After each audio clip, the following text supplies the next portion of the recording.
It is not difficult to get trapped by economic necessity and settle for existence rather than substance. We all have a choice. We can either make a living or design a life.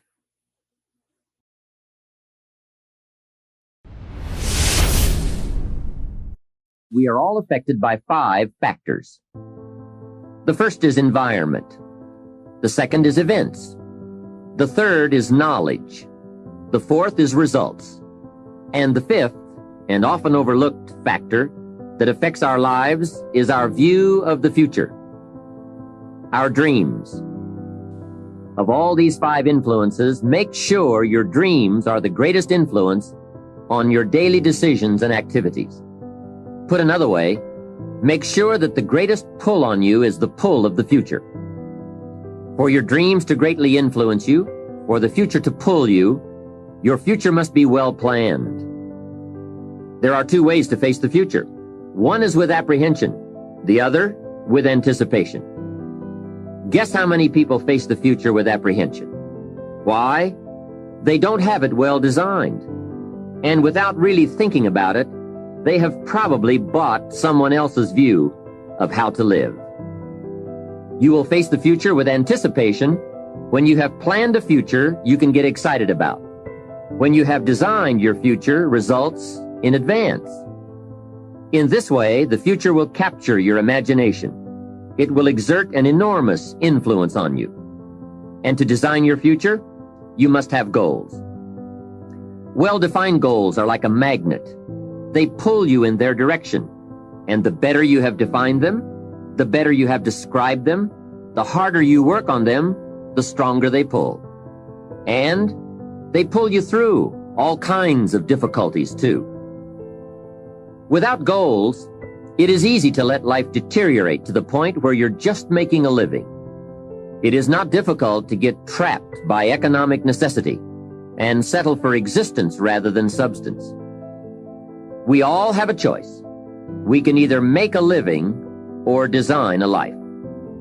Now we're going to take some time to actually start designing the next 10 years of your life. We're going to start setting your goals.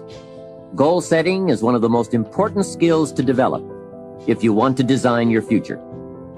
I'm going to give you enough homework not only to keep you busy for the rest of your life, but also to help you create the kind of life you may have always dreamed about living, but never believed possible. So let's get on with it. The sooner you exert the discipline, the sooner you will be enjoying the results. Once the results start to come, believe me, you won't mind the hard work and discipline it's going to take. Now, get a sheet of paper, and at the top of it, write the words, long-range goals. I'm going to ask you some questions, and I want you to jot down the answers. If you don't have paper and pen handy, follow along with me now anyway, just listening. Then later, listen again when you can write down your ideas. After I've asked the questions, which is the first part of this exercise, you can stop the tape and work on your answers. All right, let's start this exercise. The basic question you are going to answer is, what do I want within the next 1 to 10 years?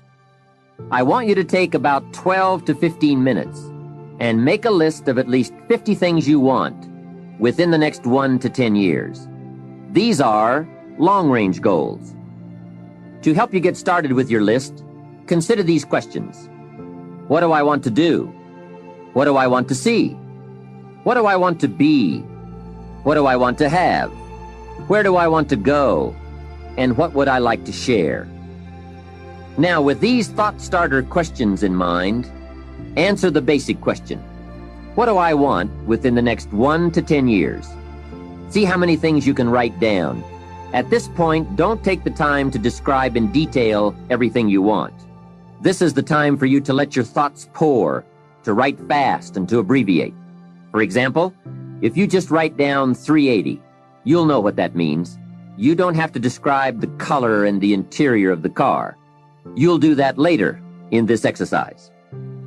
I want you now just to abbreviate and write fast.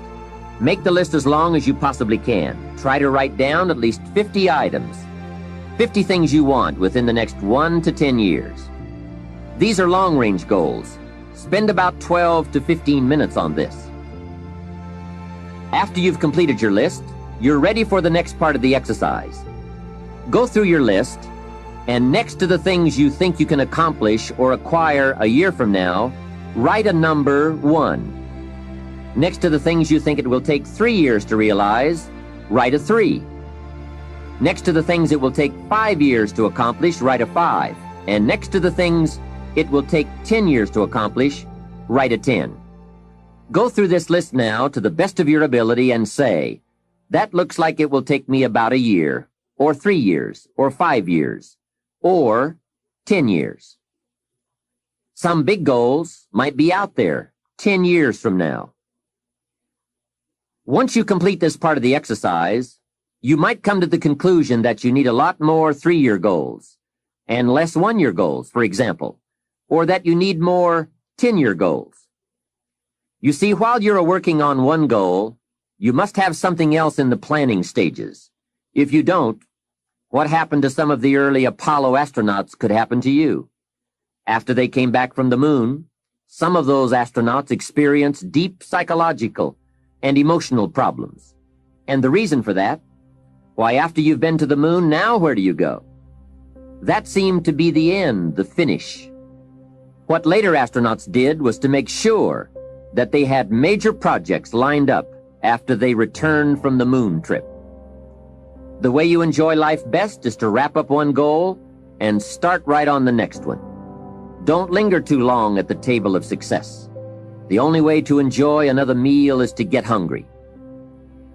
Another thing to check for on your list is that you have included goals for each of these 3 important categories. First, make sure you've listed your economic goals, your goals for income, profits, and productivity. Second, make certain your list includes material items you want, tangibles, such as a home, a car, a boat, furniture, or jewelry. Don't attach the wrong importance to things, but they are important. Third, you'll want to include on your list goals for personal development. Write down all your personal development goals. Your goals to be more physically fit, to lose weight, to be more decisive, to be a more effective leader, to be a better communicator, to learn another language.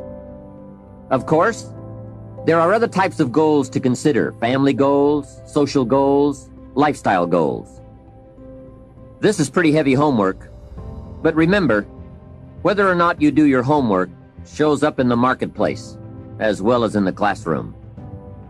After you have determined which of your goals are 1 year, 3 year, 5 year, and 10 year, and after you've made certain your list includes economic goals, things, and personal development goals, I want you to go back to this list again. Now pick out the 4 most important 1-year goals, the 4 most important 3-year goals, the 4 most important 5-year goals, and the 4 most important 10-year goals. Those 16 goals will give you plenty of work for now. Get out some more paper, and in a brief paragraph, describe each goal. How high, how long, how much, what size, what model, what color, for example. Also describe why it is important to you. This is a process where you either talk yourself into it or talk yourself out of it, which is good. When you're unclear as to why something is important, usually you put only half-hearted effort into it. What you want is a powerful motivator, but the reason why you want it is an even more powerful motivator. It has greater pull. You may find that some of your goals you thought at first glance were important are not important after all. Do some reflecting, refining, and revising. The point is, right now, try to have approximately 4 1-year, 3-year, 5-year, and 10-year goals that you truly believe in, that inspire you, that you've sold yourself on. When these goals and the reasons you want to obtain them are each clearly described in a brief paragraph, transfer this information to a journal or some type of notebook that you can carry with you easily and refer to often. It's essential to set aside some time every week to review all of your goals, to rearrange them, redo them, restructure them, to add goals, or to tear up the whole list and start over. Goal setting is not something you do just once. It's a continual process. Also, you must constantly check your progress toward your goals. You don't want to fall too far behind on, or worse, lose sight of, your important goals. Now, just as important as your long-range goals are your short-range goals. Your goals for tomorrow, next week, next month, 6 months from now. These are goals you can accomplish within the next year, the immediate future. We call these goals confidence builders. When you work hard, burn the midnight oil, and accomplish these little things, it builds your confidence to go for your long-range goals. Write down in your notebook or journal all the little things you would like to have or accomplish in the next year. How you set up this list is up to you. You might want to break it down by week or by month. Set it up in whatever way works well for you. Part of the fun of having a list is being able to check off something as obtained or completed. Every week, try to check off at least one thing on your list of short-term goals. And when you are able to check off something major, something on your list of long-range goals, celebrate. Make winning joyful. Congratulate yourself. It is very important to celebrate progress.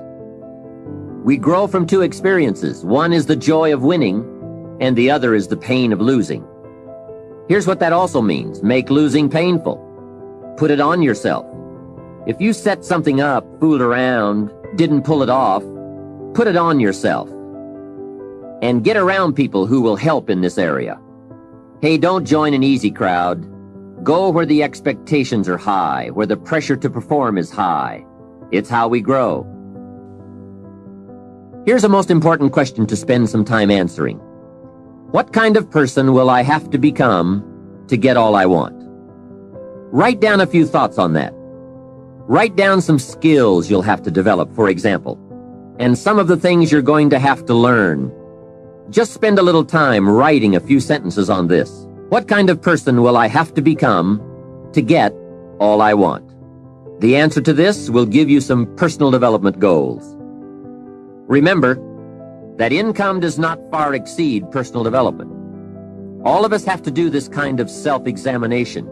I have to look at my own life and say, well, here's what I want, but am I willing to become what it takes to get what I want? If I'm too lazy, if I don't want to learn, read, study, and grow to become that kind of person, then I cannot attract what I want. Now, either I have to change my wants, or I have to change myself.